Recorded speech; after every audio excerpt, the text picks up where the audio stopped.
Hello everyone, welcome to my YouTube channel Vindhya Education में मैं आप सभी का स्वागत करती हूँ।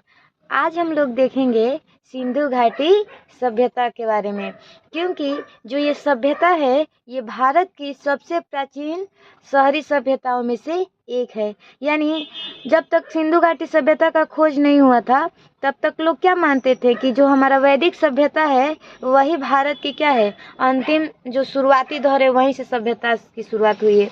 जैसे हम लोग देखते हैं कि इराक ईरान में मेसोपोटामिया की सभ्यता थी, और हम लोग अफ्रीका में देखते हैं जैसे नील नदी के किनारे मिस्र की सभ्यता थी, चीन में चीन की सभ्यता थी, वैसे ही जिसको हांगो नदी के किनारे थी, और वैसे ही करके जैसे अमेरिका में माया सभ्यता थी। सारे देशों की अपनी अपनी सभ्यता थी और वो बहुत पुरानी थी, लेकिन भारत के सामने क्या था, वैदिक सभ्यता उतनी पुरानी नहीं थी। जो वैदिक सभ्यता है केवल 1500 से लेकर 1000 ईसा पूर्व, और उत्तर वैदिक 1000 ईसा पूर्व से 600 ईसा पूर्व तक ही था।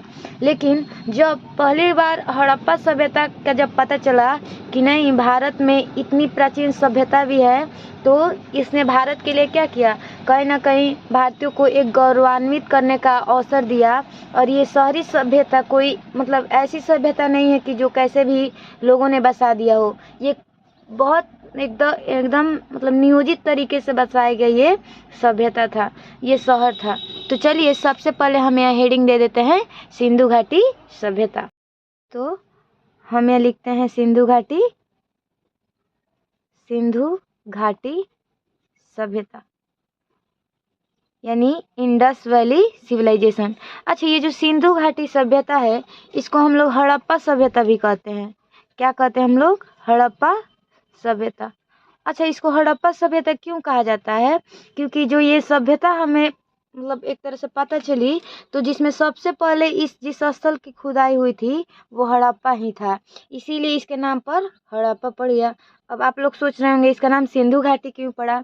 क्योंकि इसके नाम में है सिंधु। ये जो सभ्यता में मिली थी, जो वर्षों पहले जमीन के नीचे दबी हुई थी, इस सभ्यता जो पता चली थी ये ज़्यादातर सिंधु नदी के आसपास इसका स्थल पाए गए थे। और जो भी स्थल किसी न किसी नदी के किनारे थे,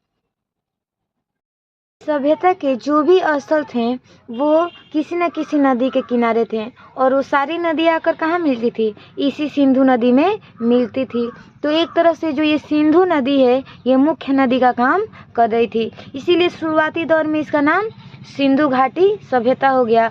लेकिन बाद में देखा गया कि इस सभ्यता के बहुत सारे स्थल भारत में भी पाए जा रहे हैं, तो विद्वानों ने सोचा कि इसका नाम जो स्थल पहले खुदाई हुआ है उसी का नाम पर रख दिया जाएगा, तो कोई भी स्थल कहीं भी मिले कोई भी दिक्कत नहीं होगी।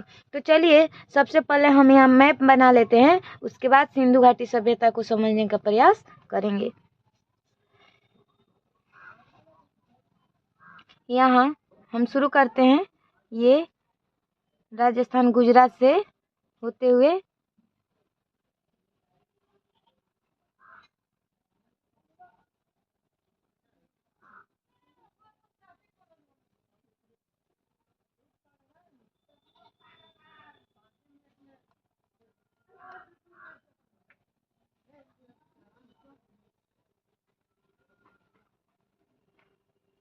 देखिए ये हमारा रफली मैप बन गया।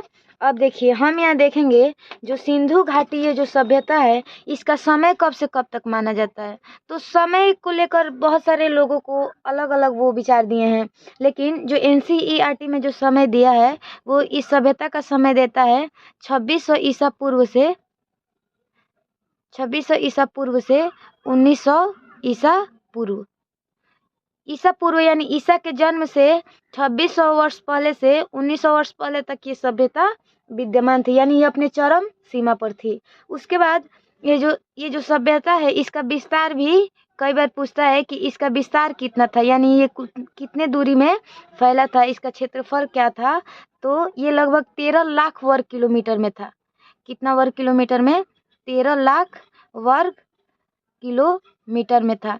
ठीक है, अगर एग्जैक्ट पूछेगा तो हम बता देंगे 12,99,600 वर्ग किलोमीटर। ठीक है, जो भी एग्जाम में आएगा कोई दिक्कत नहीं है। तो हमने देख लिया कि इसका समय कब से कब तक है, 2600 से लेकर 1900 ईसा पूर्व, और इसका विस्तार 13 लाख वर्ग किलोमीटर। और ये क्या है, ये भारत की सबसे प्राचीन सभ्यता, सबसे प्राचीन क्या है, ये शहरी सभ्यता है। ये हमें बहुत मतलब मोस्ट इम्पोर्टेंट ये याद रखना चाहिए, नगरीय सभ्यता है ये। ठीक है, उसके बाद चलिए हम इसकी थोड़ी बहुत चौहदी देख लेते हैं कि ये कहाँ से कहाँ तक फैली थी। देखिए यहाँ पर है जम्मू कश्मीर। जम्मू कश्मीर में एक स्थल मिला, उसका नाम था मांडा। ये जो मांडा क्या है, स्थल का नाम है। ये भी सिंधु घाटी सभ्यता का एक स्थल है। उसके बाद यहाँ पर हम देखेंगे, यहाँ पर है उत्तर प्रदेश, यहाँ पर है आलमगीरपुर, और यहाँ पर है महाराष्ट्र। तो महाराष्ट्र में एक जगह था जिसका नाम था दैमाबाद। और यहाँ पर पश्चिम में एक प्रांत है बलूचिस्तान, उसका हिस्सा था सूतकंगेडूर। देखिए ये क्या हो गया, सिंधु घाटी सभ्यता के ये चौहदी हो गई एक तरह से, कि उत्तर में कौन सा स्थल है, दक्षिण में कौन सा स्थल है, पूरब में कौन सा स्थल है, और पश्चिम में कौन सा स्थल है। इसको समझने से पहले हम ये देख लेते हैं कि आखिर ये सिंधु घाटी सभ्यता की खोज कैसे हो गई, और इतनी बड़ी सभ्यता का हमें इतना वर्षों के बाद पता चला। तो हम देखते हैं कि सबसे पहले ये जो सभ्यता है इसकी जानकारी 1826 में चार्ल्स मेसन देते हैं। 1826 में सबसे पहले इस सभ्यता की जानकारी कौन देते हैं, चार्ल्स मेसन। उसके बाद जब रेलवे लाइन बिछाया जा रहा था, तभी क्या हुआ था, इस जो सभ्यता के जो हड़प्पा था उसके बहुत सारे ईंटों का प्रयोग रेलवे लाइन बिछाने में कर लिया गया था। तो उस समय भी ज़्यादा ध्यान नहीं दिया गया कि यहाँ कोई सभ्यता भी है। उसके बाद 1875 में अलेक्जेंडर कनिंघम इन्हें क्या प्राप्त हुआ, इन्हें हड़प्पाई मुहर मिला। हड़प्पा से इन्हें हड़प्पाई मुहर प्राप्त हुआ। तो इन्होंने थोड़ी बहुत इसकी खोज करने का प्रयास किया, लेकिन पूर्ण रूप से ये भी हड़प्पा के बारे में जानकारी प्राप्त नहीं कर पाए। उसके बाद हम देखते हैं कि 1921 में जो पुरातत्व सर्वेक्षण विभाग के उस समय जो अध्यक्ष थे जॉन मार्शल, इनके निर्देशन में 1921 में दयाराम साहनी ने क्या किया था, हड़प्पा स्थल की क्या किया, हड़प्पा स्थल की खुदाई करवाई। सबसे पहले ये हड़प्पा स्थल की खुदाई 1921 में कराई गई थी, जो कि यह रावी नदी के किनारे स्थित था, और वो जिला था मोंटगोमरी जिला। ठीक है, तो इस प्रकार जो सबसे पहले जिस स्थल की खुदाई हुई थी वो कौन था, हड़प्पा। जैसे हम देखते हैं कि ये वाला हिस्सा यहाँ से ये यहाँ तक, ये जो पाकिस्तान है वो पहले भारत में ही था, लेकिन 1947 के बाद से ये पाकिस्तान वाला हिस्सा क्या हो गया, भारत से बाहर चला गया। तो चलिए जो हम यहाँ पर देखते हैं, भारत में ये जो पंजाब वाला हिस्सा, ये आधा पंजाब भारत में है और आधा पंजाब कहाँ है, पाकिस्तान में है। तो इस पाकिस्तान वाले पंजाब में ही क्या मिला, सबसे पहले ये हड़प्पा स्थल मिला था। तो इस हड़प्पा जो मोंटगोमरी जिला में था और रावी नदी के किनारे, ये पंजाब के किस प्रांत में था, ये पंजाब में। और यहीं से सबसे पहले क्या हुई, हड़प्पा की खुदाई हुई थी, और इसी के नाम पर हम देखते हैं कि इस सभ्यता का नाम भी पड़ गया। हालांकि पंजाब में एक और जगह है जिसका नाम रहमान डेरी है। उसके बाद हम देखेंगे कि यहाँ पाकिस्तान में ही यहाँ पर है सिंध, यहाँ पर क्या है, ये वाला हिस्सा है सिंध। तो इस सिंध वाले हिस्से में, ये पूर्ण रूप से सिंध जो है पाकिस्तान में ही है। तो इस सिंध वाले हिस्से में जो स्थल मिला उसका नाम है मोहनजोदड़ो। और जो ये मोहनजोदड़ो है, ये केवल एक ही स्थल नहीं है सिंध का, यहाँ पे 4 स्थल मिले हैं, जैसे मोहनजोदड़ो, चनहुदड़ो और बालाकोट, और यहाँ यहाँ पे कोट दीजी, और हम देखते हैं कि आमरी, ये सारे स्थल कहाँ मिले हैं? इसी सिंध से मिले हैं। तो हम सारे स्थलों को देखेंगे। इससे पहले मुझे बताना जरूरी है कि ये जो हमने चौहद्दी देखा था, ये पहले हम देखेंगे कि ये किस किस राज्य में पड़ते हैं और ये किस किस नदी के किनारे हैं। तो हमने देखा है कि जो ये दैमाबाद है, दैमाबाद ये महाराष्ट्र में है। कहाँ है ये? महाराष्ट्र में। और ये है प्रवरा नदी के किनारे। किस नदी के किनारे है? प्रवरा नदी के किनारे। ये जो आलमगीरपुर हम लोगों ने देखा, ये है उत्तर प्रदेश में। कहाँ है? उत्तर प्रदेश में। और ये है हिंडन नदी के किनारे। आलमगीरपुर किस नदी के किनारे? तो हिंडन नदी के किनारे। और ये प्रवरा नदी। और हम देखते हैं जो मांडा है, ये है जम्मू कश्मीर में। ये कहाँ है? जम्मू कश्मीर में। और ये है चेनाब नदी के किनारे। यानी मांडा किस नदी के किनारे? तो चेनाब नदी। और यहाँ पर हम लोगों ने देखा था सूतकांगेडोर, तो ये है बलूचिस्तान में। ये कहाँ है? बलूचिस्तान में। अब देखिए ये किस नदी के किनारे है? तो ये है डास्क नदी, डास्क नदी के किनारे। तो इस प्रकार हमने सारे ये चौहद्दियों को देख लिया कि वे कहाँ पर हैं और किस नदी के किनारे हैं। अगर आप इनको, इन तीनों स्थलों को मिलाइएगा, चारों स्थलों को, यहाँ पर ऐसे सूतकांगेडोर से मांडा, और मांडा से आलमगीरपुर, और फिर आलमगीरपुर से ऐसे होते हुए यहाँ जाइएगा, तो इस सिंधु घाटी सभ्यता की जो आकृति बनती है वो त्रिभुजाकार बनती है। ये आकृति कैसी है? त्रिभुजाकार। ठीक है, तो पूछेगा कि सिंधु घाटी सभ्यता की आकृति कैसी थी, तो यहाँ हम लिखेंगे आकृति कैसी है? त्रिभुजाकार। ठीक है, उसके बाद हम यहाँ देख लेते हैं सिंधु घाटी सभ्यता के कुछ महत्वपूर्ण स्थल कि कौन कौन से स्थल हैं। क्योंकि हमने इसका समय देख लिया, इसका विस्तार भी देख लिया, हमने इस सभ्यता की चौहद्दी भी देख ली, और इसकी खोज कैसे हुई ये भी देख लिया। तो हम इसके कुछ महत्वपूर्ण स्थल देखेंगे कि कौन कौन से स्थल भारत में पाए गए, कौन कौन से स्थल पाकिस्तान में पाए गए। तो सबसे पहले हम यहाँ हेडिंग दे देते हैं पाकिस्तान वाले स्थल, क्योंकि शुरुआती स्थल यहीं से हमें मिले हैं। तो पाकिस्तान में देखिए कौन कौन से स्थल मिले हैं। तो सबसे पहले जो जगह मिला था वो सब हमको पता है, हम लोग को पता है कि कब मिला था, हड़प्पा। सबसे पहले जो स्थल मिला उसका नाम क्या है? हड़प्पा। हड़प्पा जो मिला था वो पंजाब में, और हड़प्पा के साथ एक और उसमें जगह था रहमान डेरी, रहमान डेरी। ये हम केवल पाकिस्तान में जो स्थल मिला है उनके नाम लिख रहे हैं। उसके बाद इसमें जो अगला स्थल है वो है मोहनजोदड़ो। वो स्थल कौन सा है? मोहनजोदड़ो। उसके बाद हम देखते हैं चनहुदड़ो। सिंध में क्या है? चनहुदड़ो। सिंध में मोहनजोदड़ो भी है, चनहुदड़ो भी है। उसके बाद हम देखते हैं यहीं पर है कोट दीजी। यहीं पर क्या है? कोट दीजी। उसके बाद आमरी भी सिंध में है, आमरी। उसके बाद हम देखते हैं कि इस बलूचिस्तान में जो हिस्सा है उसका नाम है सूतकांगेडोर। ये भी पाकिस्तान में है, सूतकांगेडोर। सूतका को। उसके बाद बालाकोट भी यहीं पर है, बालाकोट। उसके बाद यहाँ हम देखते हैं तो थारू।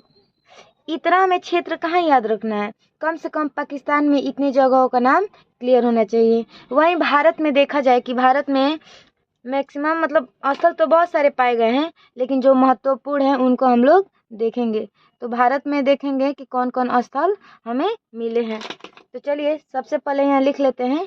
हमने देखा था ना उत्तर में क्या है? मांडा। उत्तर में क्या है? मांडा। और दूसरे हिस्से में देखें हम तो यहाँ पंजाब में, यहाँ पर पंजाब में देखते हैं तो है रोपड़। क्या है? रोपड़। उसके बाद हरियाणा में देखते हैं तो दो स्थल है, राखीगढ़ी, राखीगढ़ी और बनावली। ये दोनों कहाँ है? हरियाणा में। उसके बाद उसके नीचे हम लोग आएंगे तो राजस्थान में हमें मिलता है कालीबंगा, कालीबंगा। उसके बाद हम गुजरात में चलते हैं तो गुजरात में हमें बहुत से स्थल मिलते हैं। जैसे हम देखते हैं कि लोथल, लोथल, रंगपुर, रंगपुर से हमें धान की भूसी भी मिलती है। उसके बाद यहाँ देखते हैं कि धौलावीरा, धौलावीरा। उसके बाद यहीं गुजरात में ही है रोजदी, देसलपुर, ये सब कहाँ है? गुजरात में ही है, देसलपुर। ठीक है, तो ये सारे स्थल कहाँ हैं? गुजरात में है। उसके बाद यहाँ आप देखिए तो हमने देखा था आलमगीरपुर, आलमगीरपुर और दैमाबाद। ये सारे स्थल हमने कहाँ के नाम लिखे हैं? तो ये हमने नाम लिखा है जो कि भारत में है, और इधर हमने जो नाम लिखा है वो पाकिस्तान में है। तो कम से कम इतने स्थल याद होने चाहिए, और इसमें जो हमें विशेषता याद रखना है कि किन किन स्थल से हमें क्या क्या मिला है। तो हमें हड़प्पा, मोहनजोदड़ो, चनहुदड़ो, और इसमें सूतकांगेडोर, और इसमें देखा जाए तो रोपड़, राखीगढ़ी, बनावली, कालीबंगा, लोथल, और इसमें भारत में बहुत सारे साक्ष्यों को हमें पढ़ना है। तो इस प्रकार हमें देखना होगा कि कौन कौन स्थल से कौन कौन से साक्ष्य मिले हैं कि हम इस सभ्यता के बारे में जान पाए। क्योंकि ये जो सभ्यता है इसमें हमें लिखित साक्ष्य मिले हैं। देखिए, इसमें लिखित साक्ष्य क्या हुए हैं? मिले हैं, लेकिन हम लोग इसको अभी तक क्या पढ़ किए? अभी तक इसको पढ़ा नहीं जा सका है, पढ़ा नहीं जा सका है, क्योंकि ये ऐसी लिपि है, भाव चित्रात्मक लिपि, भाव चित्रात्मक लिपि, यानी ज्यादातर कैसे इसमें लिपि का प्रयोग किया गया है? चित्रों के द्वारा बनाकर दर्शाया गया है। और यहाँ की जो लिपि है वो दाएं से बाएं है। वो लिपि कहाँ से है? दाएं से बाएं की ओर ये लिपि है। ठीक है, तो ये लिपि अभी तक पढ़ा ही नहीं जा सका है, तो इसलिए यहाँ से जो हमें स्थल प्राप्त होते हैं उसी के जरिए हम लोग इस सभ्यता के बारे में जानकारी प्राप्त कर पाते हैं। नेक्स्ट वीडियो में इसके हड़प्पा सभ्यता यानी सिंधु घाटी सभ्यता के पार्ट 2 में हम लोग देखेंगे हड़प्पा सभ्यता की सामाजिक स्थिति। यहाँ पे सामाजिक स्थिति यानी यहाँ के लोगों की समाज की स्थिति कैसी थी। उसके बाद हम लोग देखेंगे आर्थिक स्थिति, यहाँ के लोगों का क्या व्यवसाय था, क्या पशुपालन था, वो सारी चीज़ों को हम लोग देखेंगे कि इनका जीवन किस पर निर्भर है। उसके बाद यहाँ के हम लोग देखेंगे राजनीतिक स्थिति। ठीक है, इनकी जो अर्थव्यवस्था के क्या क्या साधन थे, उनकी सांस्कृतिक जीवन को भी देखेंगे, इनके सांस्कृतिक जीवन को भी हम लोग देखेंगे। उसके बाद इनके धार्मिक जीवन को भी हम लोग देखेंगे। ठीक है, तो इस प्रकार हड़प्पा सभ्यता के बारे में हम लोग ये सारी चीज़ें, तो हम लोग इन सारे विशेषताओं को जानेंगे कि हड़प्पा सभ्यता की स्थिति क्या थी। और जो भी मैंने इस स्थल को टिक आउट किया है, इन सारे स्थलों से हमें क्या क्या साक्ष्य मिले हैं, उनके सारे साक्ष्यों को, अवशेषों को हम लोग जानेंगे।